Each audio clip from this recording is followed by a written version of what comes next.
En Afrique du Sud, face à la multiplication des pillages, l'armée a été appelée en renfort. Plusieurs villes ont été hier le théâtre de violents affrontements entre forces de l'ordre et proches de l'ancien président Jacob Zuma, aujourd'hui en prison.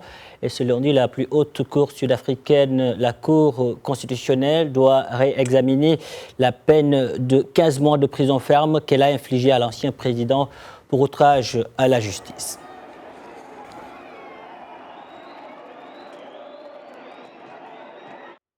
Et quelles peuvent être les conséquences de ces pillages sur l'économie sud-africaine, déjà sérieusement fragilisée par la pandémie de Covid-19? Nous avons posé la question à Khalid Chegraoui, vice-doyen de Sciences Po et Relations internationales à la faculté de gouvernance des sciences économiques et sociales de l'université Mohamed VI Polytechnique. Ensemble, nous l'écoutons.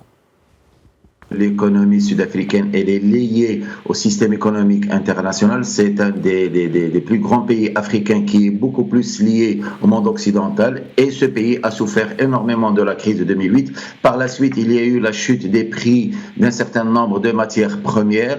Et bien sûr, l'économie sud-africaine est beaucoup plus liée à ces matières premières.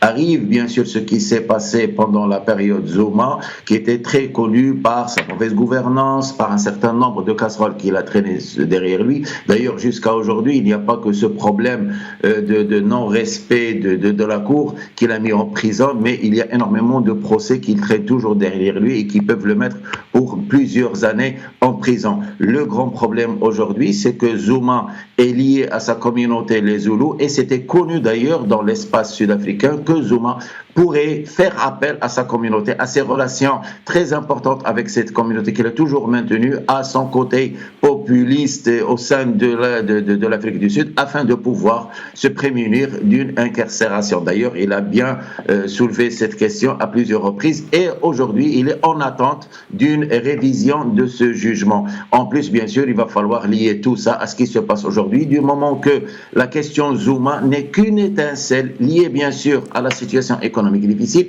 mais surtout lié à ce qui se passe depuis l'année dernière en Afrique du Sud, lié à la question du Covid et les difficultés que le gouvernement rencontre à gérer la crise du Covid-19 de par la question du choix des vaccins, l'absence de véritable politique sanitaire en ce sens-là, ce qui a donné lieu à la sortie des populations, principalement Zoulous, mais aussi tous les pauvres et les exclus des townships.